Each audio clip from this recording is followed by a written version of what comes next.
Buenas tardes a todos y a todas quienes se conectaron a este espacio. Vamos a esperar hasta las 15:05 para iniciar este espacio formativo. Mientras tanto, les invitamos a presentarse en el chat. Cuéntenos desde qué lugar de Chile nos están escribiendo, desde qué establecimiento educacional, desde qué institución, para que mientras tanto podamos saber quiénes están conectados. A las 15:05 iniciamos.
Muchas gracias a todos y todas quienes se han ido presentando en el chat. Vemos que hay personas desde San Fernando, desde la octava región, desde el Liceo San Francisco Placilla, de la región de O'Higgins, Chimbarongo, hartas personas de San Fernando, Coronel, de la sexta región. Les damos la más cordial bienvenidas a todos y todas. Vamos a iniciar este espacio formativo en el marco de la actualización de la Política Nacional de Convivencia Educativa. Antes de dar inicio, quiero dejar con ustedes a Amapola Varas. Ella es profesional encargada de género de la unidad del gabinete de ministro y que nos va a dar unas palabras de bienvenida.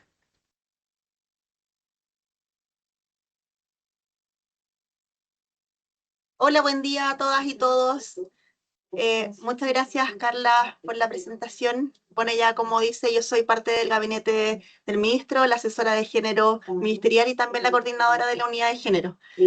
Agradecer a la unidad de convivencia y seguridad escolar por esta cartilla que realizamos en conjunto ya hace un tiempo atrás relativa a la temática de educación no sexista, la cual se enmarca en la actualización de la Política Nacional de Convivencia. Algo relevante de esta cartilla y la forma también de construcción que realizamos sobre esta, que fue en el marco también de la ley 21.675, específicamente lo que indica en el artículo 12 sobre la actualización de los protocolos o reglamentos, dependiendo de lo que considere cada uno de los establecimientos educacionales, relativos a considerar, bueno, a promover la educación no sexista, que es lo que nos mandata a nosotros como ministerio, y esta considerar con igualdad de género, en base también a la igualdad en dignidad y derechos y la prevención de la violencia de género en todas sus formas.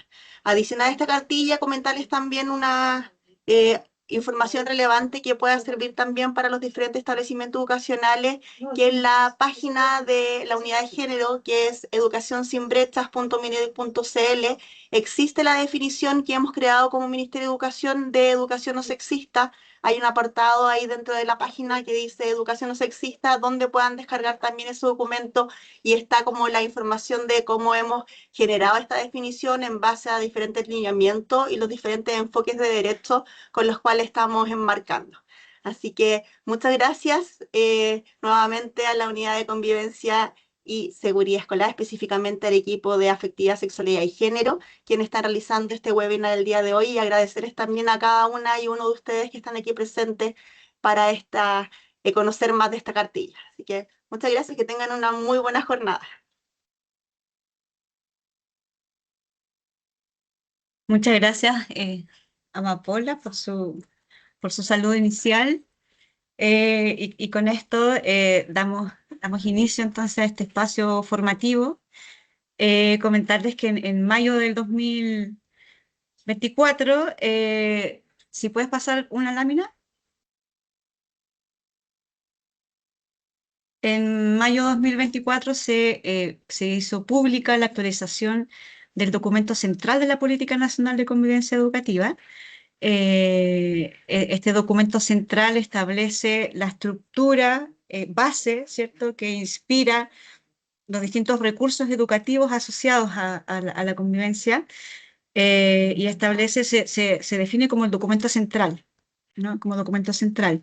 Estos espacios formativos desde el 2024, iniciamos en 2024, durante el mes de abril, en el mes de la convivencia, dimos a conocer gran parte de todos los recursos asociados a esta política, y hoy, 23 de julio de este año 2025, estamos dando a conocer este es el último espacio formativo oficial, que nuestra intención es invitarles a conocer no solo la cartilla en particular, sino que la política en su conjunto, ¿no? Entonces, ¿qué es la política de convivencia? Primero, darles a conocer, quienes no se hayan conectado a los webinars anteriores, comentarles que hicimos un tránsito importante a partir del proceso participativo que hicimos a lo largo de todo Chile para actualizar este documento.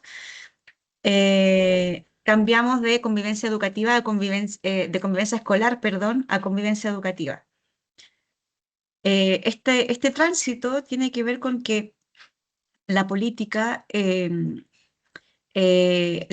proceso participativo nos dio a entender, los estudiantes, las madres, padres apoderados, los docentes de aula, los encargados de convivencia, los integrantes de equipos de convivencia, todos quienes participaron, equipos directivos, funcionarios públicos, el propósito, nos dieron a entender que muchas veces la narrativa de los documentos anteriores de la política nacional no estaba llegando a todos los contextos de aprendizaje, no estaba llegando a toda la trayectoria educativa. Particularmente en la educación parvularia, las educadoras de párvulo que formaron parte del proceso participativo dijeron: el concepto escolar no nos representa. En la educación parvularia no hay escolares, ¿no? Hay párvulos. Entonces, eso, desde el principio de inclusión declarado en el documento central de la política, eh, se define cambiar el apellido escolar a educativa, convivencia educativa. Esto marca un hito en los distintos documentos de política que en sí ha sido una sola política, es una política de Estado, como lo presenta el esquema a la izquierda. Es una política de Estado que se constituye como un marco orientador para las comunidades educativas en materia de convivencia. Y queremos que este marco orientador sea representativo, logre representar desde una mirada inclusiva a toda la trayectoria educativa, desde la educación parvularia, pasando por la educación escolar, incluyendo los distintos contextos de aprendizaje, inclusive la educación para personas jóvenes y adultas, ¿no? Entonces, por eso, ese es el significado de que en adelante el Ministerio de Educación y este documento, esta política de Estado, se nomine y se presente como una política nacional de convivencia educativa. ¿De qué se compone la convivencia educativa? Lo que se puede, esta lámina es una síntesis del documento central, ¿no? Es una lámina conceptual que presenta las ideas fuerzas. Esta política de Estado, que es un marco orientador, se compone de 5 dimensiones. Cada dimensión, si se fijan, el esquema muestra un conjunto unido por la dimensión ética que está a la base. Esta dimensión ética, la política adscribe a 2 tipos de ética particular, no es una ética abstracta solamente vinculada a lo valórico, sino que hace el ejercicio a partir del proceso participativo de incorporar tipos de ética que nos derivan en valores específicos que deben estar vinculados a la convivencia. Entonces, la dimensión ética es una intersección entre la ética del cuidado, que quienes estén más próximos a la política de convivencia sabrán que es un tipo de ética que se viene pronunciando desde el Ministerio y su política desde el año 2015, desde la versión 2015. Se sostiene en la versión 2019 y se afianza en esta versión actualizada 2024-2030. Y en el proceso participativo, las reflexiones apuntaron hacia, no es solo suficiente enseñar a convivir desde una noción de cuidado, desde relacionarme cuidadosamente con el otro, con la otra, sino también desde una perspectiva de respeto, ¿no? Y el valor del respeto, está directamente relacionado con el tipo de ética de la justicia. La ética de la justicia nos invita a mirar y reflexionar y accionar los distintos tipos de enseñanza, direccionar los modos de convivir, gestionar una convivencia donde sus protocolos, reglamentos y normas sean construidas desde una noción justa, y eso en materia de derechos implica la ética de la justicia nos aproxima al enfoque de derecho, que es uno de los enfoques de la política. Nos invita a generar procesos participativos consensuados, dialogados, con todos los integrantes de las comunidades educativas para construir colaborativamente y consensuadamente normas y reglamentos que nos hagan sentido, que le hagan sentido a todas las partes de la comunidad, no solo al mundo adulto y no solo a estudiantes, ¿no? La ética va a la base porque permea todas las otras dimensiones de, permea todas las otras dimensiones de la política, que son la dimensión formativa, que en esencia lo que indica es que la convivencia se enseña y se aprende, es decir, no es algo que suceda porque sí, ¿no? Sí se enseña, sí se aprende a convivir, sí es posible en cualquier comunidad educativa. El foco de toda comunidad educativa es la enseñanza. Y la convivencia es un aprendizaje en sí mismo a ser enseñado en el transcurso y a lo largo de toda la trayectoria educativa. Eso implica la responsabilidad ética de intencionar los procesos de enseñanza. Para que los modos de convivir, la dimensión modos de convivir refiere esencialmente a la relación cara a cara que se da entre los distintos integrantes de la comunidad. Y algo importante de esta actualización es que se reflexiona en el proceso participativo que la narrativa de las versiones anteriores de la política estaban centradas principalmente en las relaciones entre estudiantes. Hubo intencionalidad en los distintos documentos anteriores de transmitir el eslogan, de hecho, de la versión 2019 de la política, fue la convivencia la hacemos todos, ¿no? ¿Qué quiso decir la convivencia la hacemos todos? Que todos los integrantes, las y los integrantes de una comunidad educativa, eh, eh, forman parte, construyen el clima en el cual se desenvuelve la convivencia. Por lo tanto, cuando pensamos en los modos de convivir que se da al interior de una comunidad educativa, no estamos pensando solamente en qué tipo de relación se da entre estudiantes, entre párvulos y estudiantes, sino qué tipo de relaciones se dan entre docentes, entre equipo directivo y docentes, entre apoderados y equipo directivo, entre estudiantes y sus familias. Todo, hay que verlo como un cruce completo. Todas estas maneras de relacionarnos al interior de la comunidad son las que finalmente construyen el clima, que es lo que nos lleva a la dimensión contextos de aprendizaje, que lo que dice esencialmente es que todo espacio dentro de la comunidad educativa, no solo todos y todas construyen el clima y enseñan desde su comportamiento de convivir a párvulos y estudiantes, todos aprenden unos de otros, porque todos inevitablemente en la relación cara a cara que se da en la comunidad están aprendiendo del otro y enseñando al otro desde el cómo yo me vinculo, ¿no? Con la dimensión contexto de aprendizaje no es todos y todas enseñan y aprenden a convivir, sino también en todos los contextos, en cada espacio de la comunidad educativa es un espacio para el aprendizaje de la convivencia. Es decir, no solo en la sala de clases, cuando hablamos de convivir y de modos de convivir, estamos hablando del espacio de la sala de profesores, estamos hablando del patio, de los camarines, cada espacio dentro de la comunidad es un espacio propicio para la enseñanza de modos de convivir que estén intencionados, lo que orienta este documento de política desde una dimensión ética donde el principio de cuidado colectivo y el principio de inclusión que apela esencialmente al valor del respeto sea, sea la base desde el donde yo me relaciono y desde donde yo enseño a mis estudiantes, a párvulos y a estudiantes, enseño a convivir, pero también desde ese lugar me relaciono con los otros para aportar, entendiendo que todos aportan su cuota al pertenecer a la comunidad educativa sobre el cómo se dan las relaciones al interior. Y este marco orientador también, última idea fuerza del documento central de la política, es que está dirigido de manera directa a las comunidades educativas, tiene el foco puesto directo en las comunidades educativas, en los sostenedores educacionales, principalmente en aquellos profesionales o equipos que orientan la línea de convivencia educativa hacia sus comunidades educativas y a nivel ministerial, ¿no? A nivel central, regional y provincial, es un marco orientador que cruza territorialmente a todos los actores, instituciones y profesionales que están vinculados de manera directa o indirecta con la gestión de la convivencia o con los modos de convivir propiamente tal al interior de la comunidad educativa. Si puedes avanzar una lámina.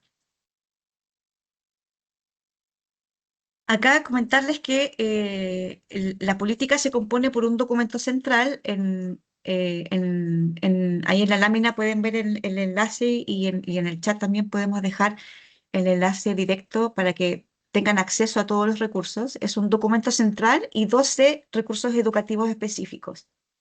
El conjunto de documentos es la versión actualizada de la política. ¿Sí? No es solo el documento central, que es la síntesis que les presenté en el esquema anterior. Dentro de estos 12 recursos hay cartillas que están puntualizadas a niveles de la trayectoria educativa específicos, a contextos de aprendizaje específicos, como la cartilla dirigida a escuelas rurales, a la convivencia en espacios de escuelas rurales multigrado. Hay cartillas que son focalizadas y otras que son transversales. La sugerencia en su aproximación, hoy vamos a hablar específicamente de la cartilla 8, que es cómo una educación no sexista favorece la convivencia educativa. Todos los otros recursos que se ven en esta rueda o flor, como quieran mirarlo o nombrarlo, todos los documentos están publicados en la página web. Cada documento ha tenido un webinar específico y particular para abordar los contenidos que se desarrollan en cada documento, de la misma manera que estamos implementando hoy este webinar para profundizar en cómo una educación no sexista favorece la convivencia educativa. Avanza la presentación. Ustedes al inscribirse en el webinar tienen que haber puesto su correo electrónico. Vamos a compartir la presentación, ahí van a estar los enlaces también. Avanza nomás. Esta cartilla en particular, primero comentarles, como les mencioné, la actualización de la política tuvo un proceso participativo importante que, de hecho, cuando tengan la oportunidad, la idea de este espacio formativo es invitarles a leer desde este documento en particular, pero todos los documentos asociados a la política, ¿no? En su conjunto arman una orientación global. La mayoría de los documentos algunos son actualizaciones de documentos escritos en la versión 2019, otros responden al desafío de esta versión actualizada en torno al principio de inclusión, de construir una narrativa que logre representar todos los niveles de la trayectoria educativa y todos los contextos de aprendizaje, que son cartillas nuevas. Y esta cartilla en particular es una cartilla que nos surge de un análisis deductivo o conclusivo del proceso participativo, sino que es un documento que nos piden en el proceso participativo, particularmente el grupo focal de estudiantes y el grupo focal de docentes de aula. Nos dicen, para promover una convivencia inclusiva, para relacionarse desde el respeto entre todos los integrantes de la comunidad educativa, necesitamos formarnos desde la inclusión. Cuando uno se pone un lente inclusivo, necesita aprender y formarse en las particularidades de las distintas diversidades. La definición del principio de inclusión en la política, que la pueden encontrar en el documento central, nos apertura a que una convivencia inclusiva debe ser quien gestiona la convivencia, quien enseña la convivencia, quien quiere intencionar procesos de enseñanza en torno a la convivencia, debe tener a la vista los distintos tipos de diversidades presentes en las escuelas, escuelas, liceos, cualquier comunidad educativa, ¿no? Y esto implica formación, implica profundización, implica primero conocer qué tipo de diversidades están presentes en mi comunidad educativa.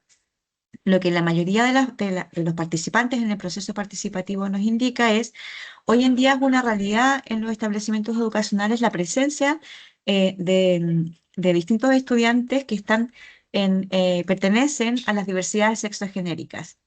Y desde ahí los estudiantes nos dicen que el mundo adulto del espacio educativo comete faltas de respeto o que se sienten pasados a llevar o no respetados por falta de conocimiento particularmente. Y los docentes de aula también nos dicen, nosotros queremos entender y apoyar a nuestros estudiantes, pero desconocemos los detalles en torno a los distintos tipos de diversidades sexogenéricas que están manifiestas y presentes en las comunidades, particularmente en los establecimientos de enseñanza media, ¿no?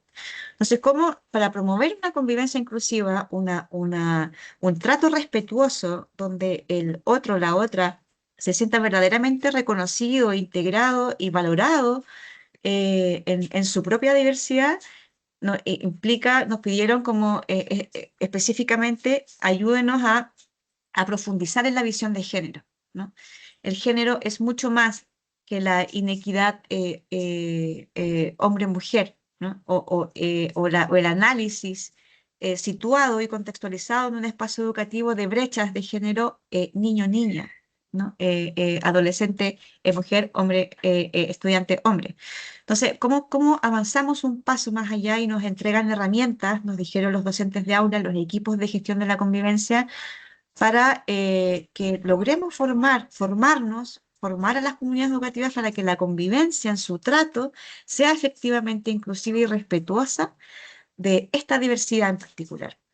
Entonces, desde ahí nace, esta es la cartilla como pedida por el proceso participativo, no es una deducción o una conclusión, como digo. Entonces es un documento muy importante y significativo porque responde a la demanda de qué elementos tenemos que considerar para que efectivamente cada estudiante de la comunidad educativa se sienta partícipe y perteneciente a su comunidad, a su grupo curso, a su comunidad educativa, se sienta respetado, reconocido y valorado en su identidad. Entonces, bueno, desde ahí se construye este documento como se dijo en las palabras de inicio. Nosotros desde la política de convivencia promueve desde otras cartillas, desde la cartilla de cómo conformar equipos para la convivencia. Lleva muchos años la política promoviendo el trabajo colaborativo al interior de las comunidades educativas y nosotros practicamos el trabajo colaborativo en cada uno de los documentos de esta actualización. Esta en particular la construimos en conjunto con la unidad, con el equipo de profesionales de nuestra área en torno a la sexualidad, afectividad y género. Avanza acá dentro del documento. La idea de este espacio es invitarles después a que puedan leer el documento completo, ¿no? Pero, ¿cuál es la primera aproximación que hace el documento? Establecer una vinculación entre las dimensiones de la Política Nacional de Convivencia Educativa y lo que ha planteado el Ministerio de Educación en torno a una educación no sexista y o en torno a una educación sin brechas de género, ¿no? No me voy a detener acá, es algo que ustedes van a poder leer en el documento. Comentarles, sin embargo, que la transversalidad de una educación no sexista, junto con la transversalidad que tiene la convivencia como un aprendizaje en sí mismo y como un aprendizaje a enseñar, están cruzados de una manera muy armoniosa, ¿no?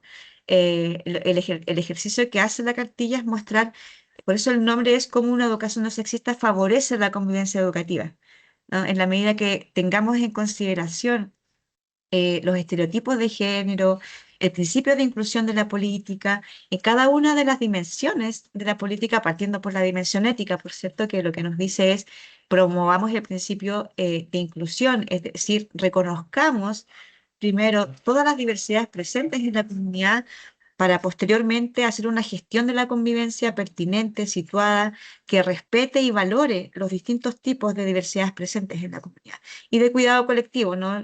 Dimensión ética de la política es principio de cuidado colectivo, principio de inclusión. Cómo establecemos y promovemos relaciones de cuidado basadas en el cuidado. En las otras dimensiones, la educación no sexista, desde sus principios, también anclados en el enfoque de derechos, son un aporte mutuo, una mirada que si se intersecciona, no lo vemos por separado, ¿no? Como que una educación no sexista estuviera acá y la enseñanza de la convivencia estuviera acá. El ejercicio que hace la cartilla es recoger los aprendizajes de la educación no sexista, entregar algunos tips, vinculándola a las distintas dimensiones de la política, desde la enseñanza y el aprendizaje, desde las relaciones cotidianas, los contextos y la gestión, para que se visibilice y se logre tener una mirada más articulada en los espacios educativos también en torno a lo que la política educativa va orientando al sistema. Ese es nuestro propósito, mostrar una visión articulada. El propósito de esta cartilla es trascender de un enfoque de género que solo mira eh, eh, hombre-mujer, ¿no? Sino que entender las distintas diversidades, entender el género en su máxima expresión y entregar herramientas desde cada dimensión de la política para que los equipos educativos logren encontrar insumos aquí para sus propias reflexiones y para sus propios procesos formativos en las comunidades educativas.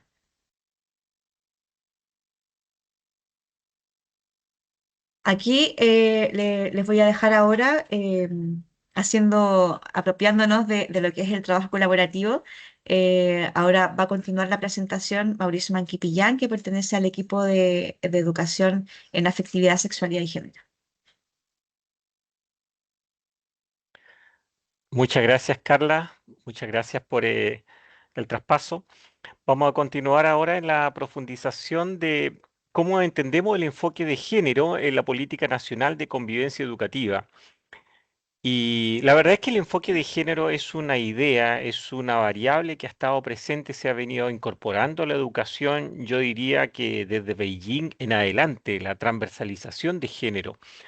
Es una forma de observar la realidad en base a variables de sexo, género y sus manifestaciones en un contexto geográfico, cultural, étnico, en donde se visibilizan las desigualdades. Cuando decimos enfoque de género, de alguna manera estamos planteando de que en una institución, en un curso, en un espacio educativo, necesitamos analizar y evaluar cómo el género ha ido construyendo la realidad humana. Vale decir cómo se logran visibilizar las brechas de género, las inequidades de género, las barreras de género que han venido transmitiéndose de generación en generación a través de la cultura. Enfoque de género, decir enfoque de género significa decir análisis de género aplicado. Yo aplico el análisis de género y logro observar dónde están las brechas de género, por ejemplo, en un curso de matemáticas, si soy profesor de matemática, cómo destacan más los varones que las mujeres, o el lenguaje, cómo destacan más las mujeres que los varones, lo que ha demostrado el CIMSE, etcétera. Eso es súper importante reconocerlo, o sea, reconocemos que la variable de género es una construcción social y cultural que se ha producido históricamente. Las sociedades y la cultura, y entre ellos la educación, nos han venido transmitiendo lo que sea el género. Por eso el enfoque de género lo comprendemos también como un enfoque de derechos humanos, un enfoque que nos permite resguardar la igualdad sustantiva para que hombres y mujeres, niños y niñas puedan crecer y desarrollarse en la escuela en igualdad de condiciones. Esto es importante como de reconocer. Por consiguiente, ¿qué entendemos por una educación no sexista? En función de la ley 21.675, que fue propuesta el año pasado, el año 2024, y en donde se discutió incluso en el Tribunal Constitucional la propuesta de educación no sexista y se sancionó que para prevenir la violencia de género hacia las mujeres era necesario que toda la ciudadanía, todos los la escuela y liceo incorporen una educación no sexista, se sanciona de alguna manera esta propuesta, este objetivo. Tiene por objetivo la educación no sexista prevenir y erradicar de los procesos y espacios educativos toda forma de discriminación y violencia en razón del sexo o el género, contribuyendo en última instancia al logro de la igualdad sustantiva de género y a la promoción de una educación equitativa y de calidad para todos y todas. Entonces vemos ahí un propósito, igualdad sustantiva. Si ustedes saben, efectivamente el concepto de igualdad sustantiva ya fue traído el año 78 por la CEDAW, por la Convención para evitar la discriminación contra la mujer, en el año 78. Y efectivamente la igualdad sustantiva tiene que ver más que con la mera igualdad de oportunidades, alcanzar el logro igualitario real en los resultados, en el desarrollo pleno de las personas entre hombres y mujeres y entre toda diversidad. Como ya viene explicaba Carla, la diversidad sexual y de género en el sistema educativo es un componente que ya estamos viendo que va formando parte de la realidad humana, va formando parte de la sociedad y de la cultura, particularmente de la sociedad chilena. Reconocemos, eso está en el documento, un aumento del porcentaje de jóvenes que declaran una orientación sexual distinta a la heterosexual. En 10 años, este reconocimiento pasó de un 3,4% a un 12%, según la encuesta nacional de juventudes. Por supuesto que aquí uno puede hacer reparos respecto de cómo se hacen las mediciones, pero básicamente esta representación de este 12% es un dato de la causa que es no menor y es interesante también respecto de la sociedad chilena. No olvidemos que la sociedad chilena es una sociedad que a esta altura tiene incorporado el acuerdo de unión civil, el matrimonio homosexual, hay una ley de no discriminación como la ley 20.609. Por consiguiente, existe un marco normativo que respalda y protege el derecho de esta diversidad. A esto le sumamos, desde el punto de vista del sistema educativo, que 458 estudiantes entre 14 y 18 años matriculados en establecimientos educacionales realizaron un cambio de sexo registral de acuerdo a la ley 21.120. Esto está contabilizado en el año 2022, de acuerdo del estudio estadístico de Centro de Estudios Mineduc que se levanta el año 2023. Vale decir, a ese año 458 estudiantes entre 14 y 18 años, según lo establece la ley, transitaron, por así decirlo, en cuanto a su identidad de género, vía tribunales de familia. Al año siguiente, el mismo estudio de Centro de Estudios Mineduc estableció que 372 nuevas personas que se encuentran en el sistema cambiaron su sexo registral de masculino a femenino o de femenino a masculino. Por lo tanto, solamente en el año 22 y 23 consideramos que constatamos que hay 800 personas que cambiaron de identidad de género entre 14 y 18 años, que están en el sistema escolar. Si nosotros pensamos en el universo de establecimientos educacionales a nivel nacional, que deben ser más de 10.500, 11.000 establecimientos educacionales, decir que 800 estudiantes cambiaron de sexo registral significa decir que por lo menos deben haber unos 700 establecimientos educacionales en Chile que tienen algún estudiante trans. Lo cual nos hace levantarnos la pregunta respecto de la realidad de acogida, el contexto de aprendizaje que está viviendo ese estudiante. Los directores, las directoras, profesores y profesoras, los asistentes de la educación, ¿están al tanto de la realidad de la condición de estas personas que realizaron su transición de género? ¿Existe respeto en ese sentido de acuerdo a lo que está establecido por la circular 812 de la Superintendencia de Educación, por ejemplo, del uso del nombre social de estos estudiantes? Em, sabemos que este dato nos entrega información que es muy relevante para el Ministerio de Educación en materia de formación. Sabemos que esta información es muy importante en materia de inclusión.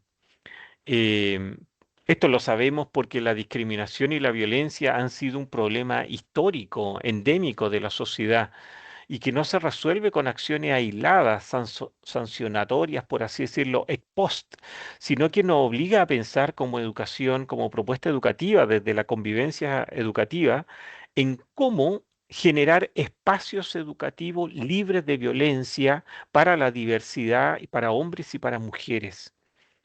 Esa es la pregunta de fondo, en el fondo. Esta diversidad nos mueve a pensar espacios escolares, espacios educativos en donde entremos todos, donde todos tengamos espacio, donde todos podamos desarrollarnos con plenitud de capacidades. Las circulares 812 y 707 de la Superintendencia de Educación resguardan específicamente los derechos de estos estudiantes, establecen normas, establecen medidas, no solamente para proteger la identidad de género, sino que para proteger la expresión de la identidad de género. Esto significa que hay un derecho en estos estudiantes como y en todos los estudiantes de expresar esta identidad, en manifestarla. Ampliar la comprensión del género hacia una mirada más integral, no binaria, facilita las interacciones basadas en el buen trato, la no discriminación, el respeto a todos los integrantes de la comunidad escolar. En esta dirección me gustaría compartirle un video que a nosotros nos ha permitido reflexionar y que nos ha permitido, por así decirlo, plantearnos en esta disyuntiva de cómo comprendemos salir del binarismo de género para abrirnos a una riqueza de la diversidad humana que sea mayor. Espero que se pueda escuchar bien. ¿Cómo es que nos hemos acostumbrado a vivir o ser testigos de discriminación de género? ¿Es posible que estemos promoviendo diferencias e inequidades de género en la escuela sin darnos cuenta? En la escuela, los procesos de diferenciación e inequidad de género pueden tomar distintas formas. Por ejemplo, se asume que los niños son naturalmente hábiles para algunas cosas, mientras que las niñas para otras, y que estas diferencias son complementarias. Lo que nos lleva a creer en estas diferencias y promoverlas activamente durante todo el ciclo escolar. Y es que podría parecer que estos procesos no tienen consecuencias o incluso son vistos como positivos, como cuando decimos que las niñas son más responsables, ordenadas y limpias que los niños. Pero si miramos con atención, podemos notar que existen consecuencias concretas, discriminatorias e injustas que son generadas en espacios educacionales. La diferenciación de género ocurre todo el tiempo a nuestro alrededor. Es como un ruido ambiente del que ya ni siquiera somos conscientes. A veces logramos identificar algunos de estos procesos y entendemos lo dañino que es, pero mientras nos enfocamos en él, otros procesos están ocurriendo y produciendo inequidad de diferentes formas que no alcanzamos a identificar. ¿Por qué tenemos que insistir en que los hombres son distintos a las mujeres y para qué necesitamos esa diferencia? La norma de género binaria es la forma en que nos han enseñado a ver el mundo. Tiene agencia e impacta todos los aspectos de nuestra vida, produciendo discriminación y desigualdad. Y por eso debe ser puesta en cuestión.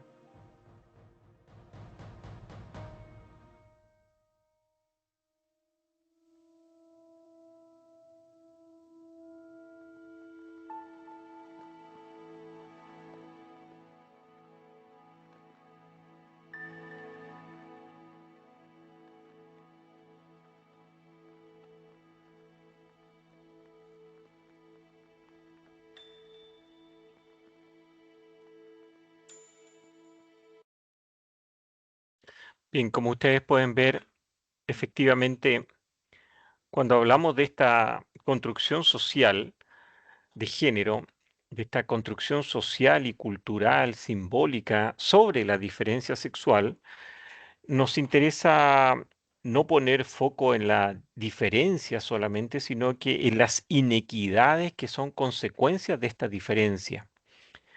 En ese sentido abordamos esta temática de las desigualdades y brechas de género en educación y cómo nos afectan, cómo nos han ido impactando. Sabemos y reconocemos que el sistema educativo es uno de los principales espacios de socialización de las personas desde sus primeros años. A través del sistema educativo transmitimos no solamente conocimiento, habilidades, actitudes, sino que también transmitimos prejuicios, transmitimos a veces sesgos, estereotipos, definiciones y universalizaciones que construyen lo femenino y lo masculino. Y esos son elementos acríticos que transmitimos directamente en la formación. Por ejemplo, sabemos que lo masculino se asocia al trabajo en variados oficios fuera del hogar, al ámbito público, a la fuerza, al liderazgo, a cierta forma de dominio de sí, de dominio de otros. Y sabemos que también el estereotipo femenino se vincula con tareas de cuidado, de maternidad, en el espacio privado, lo doméstico. Esa división no ha permitido el desarrollo pleno de las personas en virtud de las expectativas que tienen padre, madre, apoderado, docente, y en torno a las brechas que hemos podido observar en educación.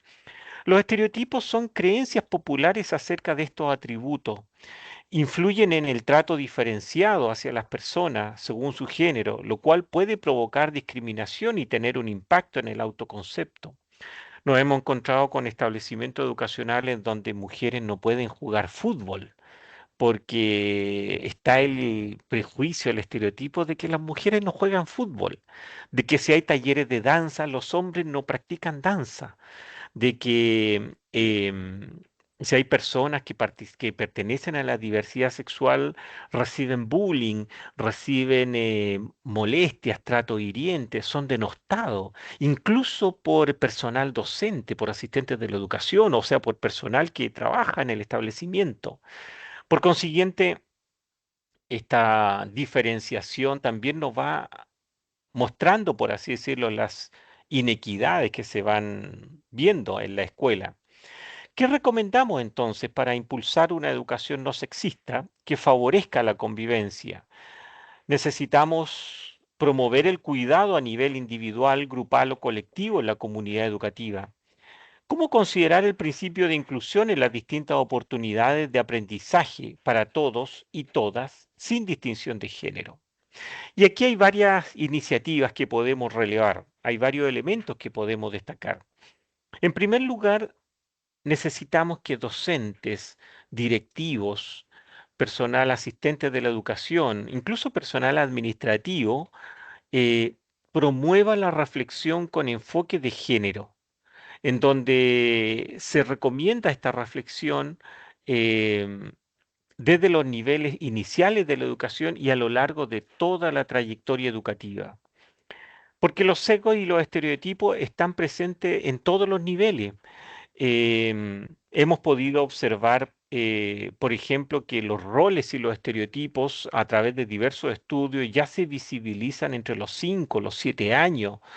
Se transmiten estereotipos. Niños y niñas del primer ciclo dicen, los hombres actúan así, las mujeres actúan así.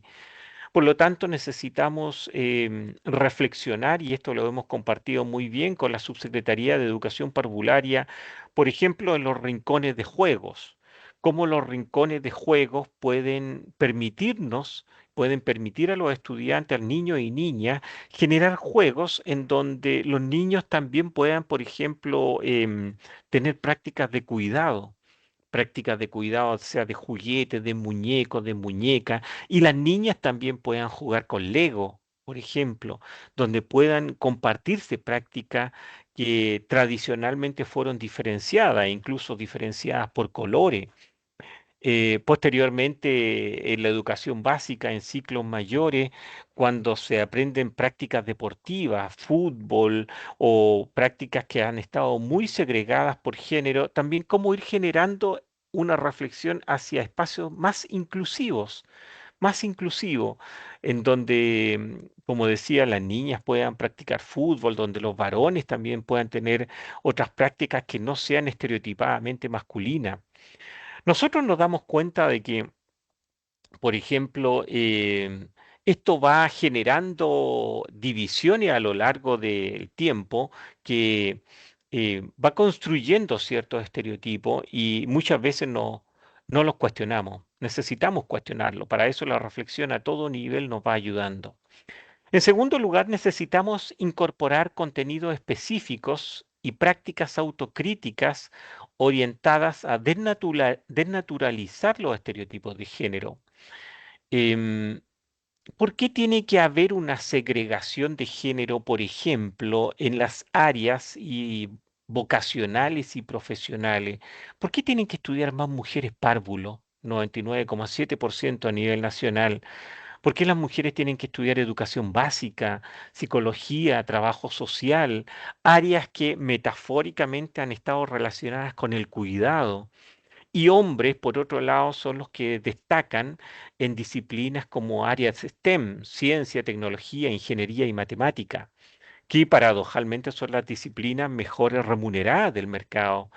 Y entonces nos damos cuenta que esa segregación de género que aparece natural en la elección vocacional de estudiantes después de cuarto medio, nos damos cuenta que no es natural, es cultural. Efectivamente, porque a lo largo de toda una trayectoria educativa, hombres y mujeres han recibido permanentemente la información de que los varones son buenos en estas áreas y las mujeres son buenas en otras áreas. Por consiguiente, cuando una mujer inaugura un espacio en la ingeniería, en la minería, en otro tipo de área masculinizada, muchas veces resulta segregada, resulta cuestionada, resulta criticada. O muchas veces también cuando un hombre inaugura un espacio en un área que tradicionalmente ha sido feminizada, también resulta cuestionado, también resulta marginado. Entonces, esa segregación horizontal de género tampoco favorece el desarrollo pleno de las capacidades.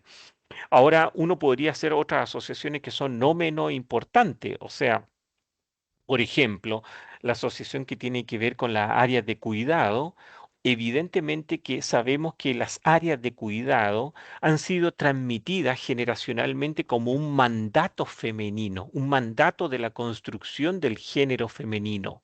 Vale decir, pareciera que le corresponde a las mujeres transmitir, incluso de madre a hija, la experiencia del cuidado de otros. Evidentemente esto tiene absoluta relación con el trabajo doméstico de crianza y de cuidado. Para eso tenemos la encuesta, por ejemplo, de la encuesta nacional de uso del tiempo libre que levantó el Instituto Nacional de Estadística, en donde se demostró que mujeres que trabajaban remuneradamente 8 horas diarias llegaban a sus hogares y destinaban más de 5 horas al trabajo de crianza, al trabajo doméstico, al trabajo de cuidado. Y comparativamente, los varones que también trabajamos 8 horas, llegábamos a nuestros hogares, a nuestras casas, y destinábamos 1 hora, un poco más, a labores de trabajo doméstico, de crianza y de cuidado. Sabemos que esa brecha de género es una brecha histórica, es una brecha estructural. Algo nos mueve a pensar, algo deberíamos hacer en la escuela, de alguna manera de transmitir la experiencia de que los varones también podemos ser cuidadores, también podemos responsabilizarnos de nuestros espacios familiares, cuidado doméstico, cuidado de otros. Esto fue una cifra que se levantó en la pandemia. Me acuerdo porque precisamente hombres y mujeres nos fuimos con teletrabajo y los hijos se fueron del colegio hacia sus casas, pero quienes asumían mayoritariamente la responsabilidad del aprendizaje de los hijos eran las mujeres que también estaban trabajando, lo cual les generó una escalada de estrés que era insospechado. Bueno, ahí tenemos un estereotipo duro de género que no ha sido superado. Una tercera medida que nos permitiría, por así decirlo, cambiar y reflexionar es intencionar este enfoque de género en los espacios de reflexión y de acción en convivencia, facilitando contextos inclusivos.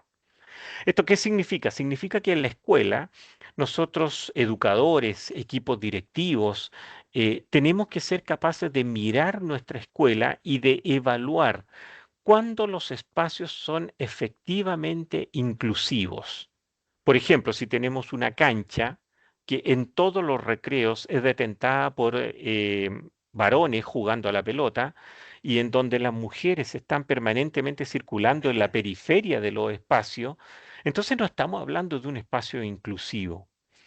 Hemos visto nosotros experiencias en donde en algunas escuelas se hacen turnos para uso de la cancha.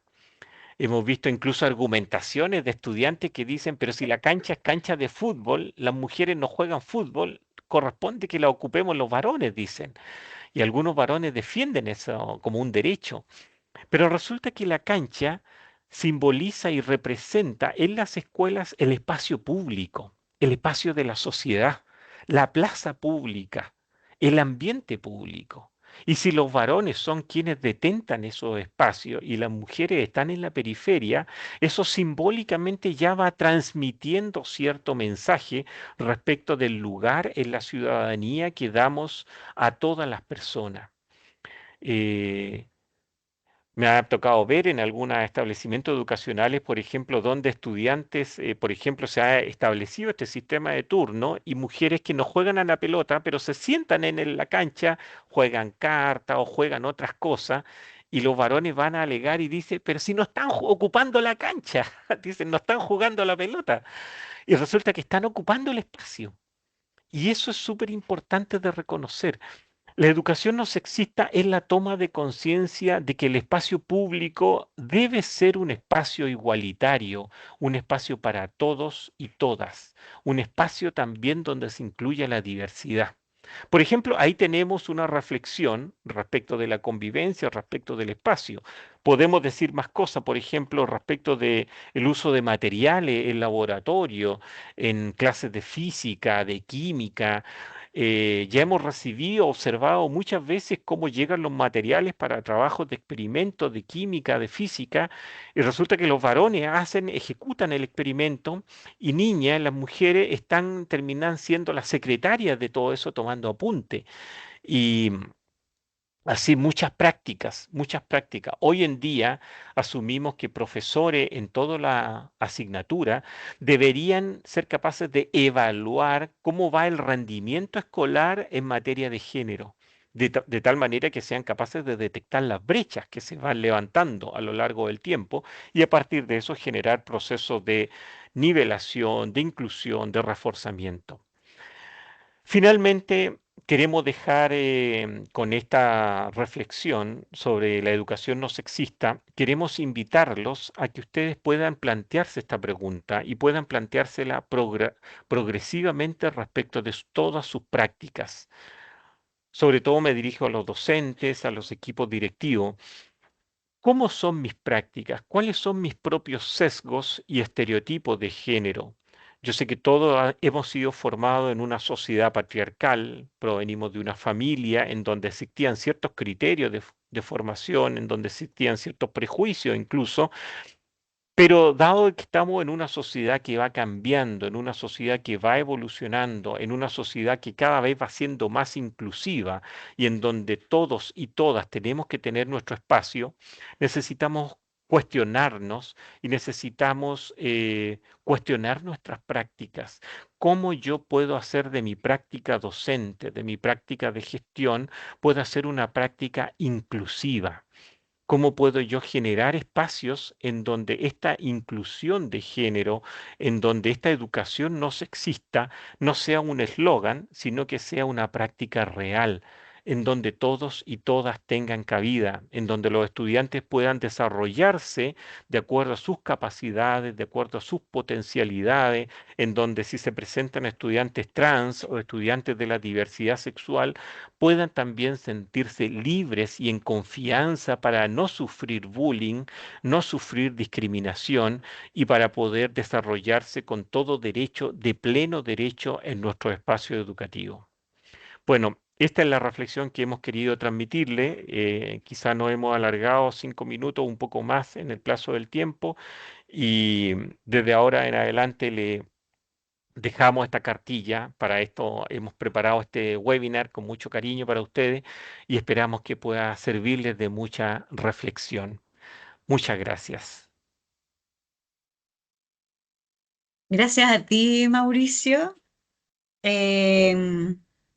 Comentarles que en este espacio nos está acompañando María Ángela de Rosas, una profesional también del equipo en afectividad, sexualidad y género. Y durante el transcurso de las presentaciones, ella fue poniendo información en el chat. Lamentablemente, quienes están levantando la mano, por si tienen alguna pregunta, háganla en el chat en estos momentos, porque el formato no nos permite abrir micrófonos, ¿sí? Entonces, si alguien tiene alguna consulta, porque en el transcurso de todas las presentaciones no hubieron preguntas, si alguien tiene una pregunta, alguna consulta, alguna reflexión, este es el momento. Comentarles también, agradecer a ustedes su presencia, su escucha. La idea es que todos los webinars asociados a la política, la intención era hacerlos sintéticos con el propósito de invitarles a dar lectura. Cada documento asociado a la Política Nacional de Convivencia Educativa es una herramienta, es un recurso para movilizar reflexiones al interior de la comunidad educativa, eh, sin distinción de contexto de aprendizaje o de trayectoria educativa. Pude ver ahí en el chat que habían algunas profesionales de contextos de educación parvularia, invitarles a leer la cartilla particular que hicimos para el desarrollo de la convivencia en la educación parvularia. Eh, Hay hartas comunidades educativas de la sexta región, por lo que vimos. Hay una cartilla particular que hicimos a nivel de la octava región también. Sabemos que en todas las regiones en la mayoría, hay escuelas rurales multigrado. Sabemos que es un contexto de aprendizaje muy particular, y por lo mismo hicimos una cartilla focalizada en ese espacio. Comentar también que si ustedes pudieron escuchar la presentación más especializada de Mauricio desde su línea de trabajo, el género y la educación no sexista, lo que nos invita finalmente es a romper los estereotipos, y eso implica procesos reflexivos profundos en las comunidades. Y desde la convivencia, el hecho que la dimensión ética esté a la base de todas las dimensiones, lo ético, si bien es cierto, y como se nos demostró en el proceso participativo, todos logran asociarlo de manera directa con los valores que debe tener la convivencia, y eso es correcto.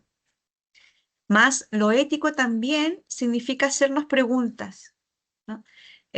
Una dimensión ética de la convivencia significa detenernos un momento y hacernos preguntas en torno a cómo son los modos de convivir que se están dando en la comunidad educativa, recordando que no solo entre los estudiantes, sino entre todas las personas que componen la comunidad educativa. Lo ético invita a reflexionar y mirar para identificar los estereotipos, en particular en este caso de género. No, implica un detenerse, y un impulsar jornadas de reflexión, un impulsar reflexiones entre los equipos docentes, entre los distintos equipos de gestión de la comunidad, no solo con los estudiantes. Una convivencia inclusiva se promueve, para los distintos estamentos de la comunidad, los asistentes de la educación, etcétera, ¿no? Entonces, bueno, por el momento todavía no surgen preguntas. Comentarles que, claro, ahí se está comentando si la información está disponible en braille. No es algo que tengamos disponible en braille. Es un desafío importante, sobre todo considerando que la política adscribe al principio de inclusión, no solamente lo promueve, sino que hicimos un gran ejercicio de que esta actualización representara a toda la trayectoria y a los distintos contextos de aprendizaje, entendiendo que la inclusión va más allá de las discapacidades y de las necesidades educativas especiales, ¿no? La mirada inclusiva es mirar todas las diversidades y dentro de eso todas las diversidades, incluidas las diversidades de género.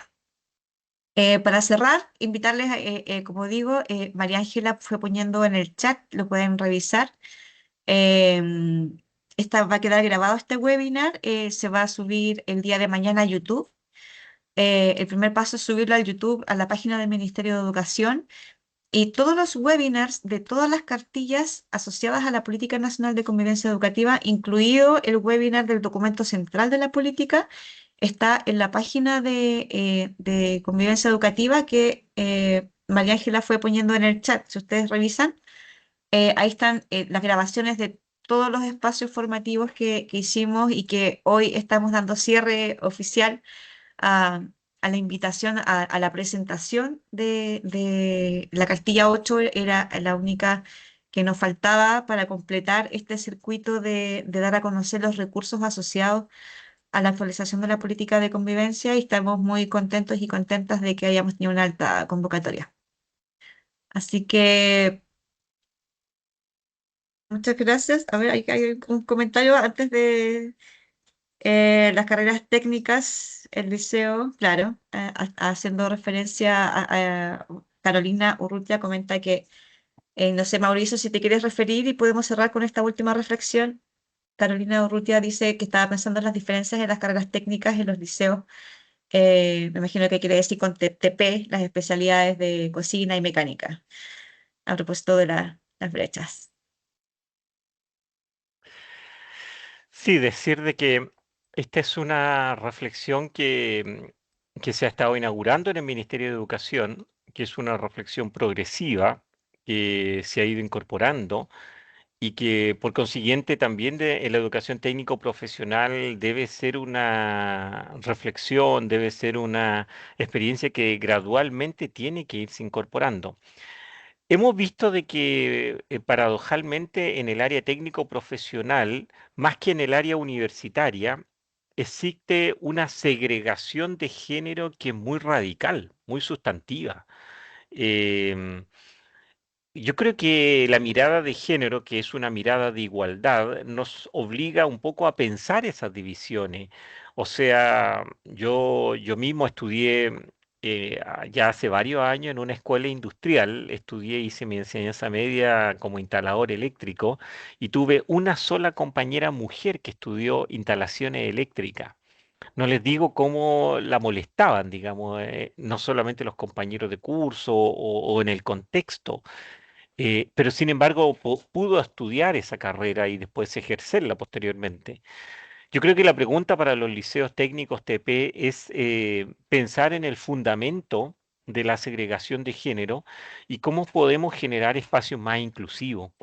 Obviamente que es una reflexión que tiene que nacer también desde dentro, tiene que nacer de la propia escuela, tiene que nacer de los propios equipos directivos, de los sostenedores, de los docentes también, porque efectivamente, o sea, la sociedad cada vez es más amplia, es más inclusiva, es más diversa, es más compleja. Por lo tanto, es una reflexión que también tienen que asumir desde esa dirección. Em, Respecto de que si el ministerio va a hacer algo así como por decreto y esto va a tener que bajar así tajantemente, yo creo que no. Yo creo que en ese sentido, obviamente se van respetando los procesos de reflexión que tienen que irse dando en cada comunidad educativa. Eso.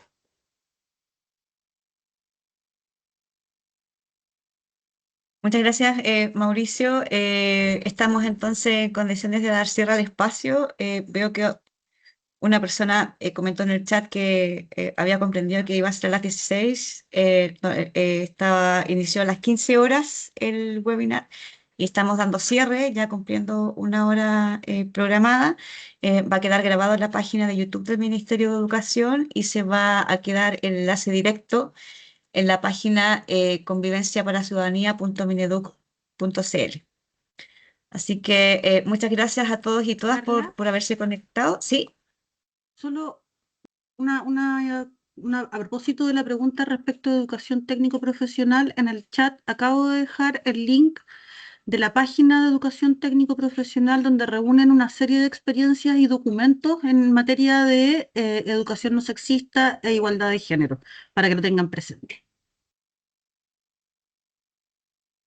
Genial, genial, muchas gracias. También comentarles que el equipo TP, el equipo técnico de la Subsecretaría Técnico Profesional del Ministerio de Educación participó en la revisión, redacción y edición de todos los documentos de la política, incluía esta cartilla en particular, así que hicimos el gran esfuerzo de representar a toda la trayectoria y sus distintos contextos de aprendizaje para que sean recursos educativos para todos y todas. Muchas gracias.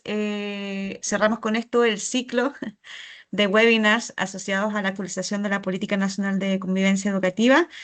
Primer ciclo, ¿no? Porque estos son insumos que solo nos abren a más preguntas y más oportunidades de aprendizaje. Así que probablemente más adelante hagamos nuevos espacios reflexivos en torno a cada uno de estos recursos. En tanto, les invitamos a dar lectura a este documento y a todos los otros que puedan ser de utilidad a sus comunidades educativas. Muchas gracias.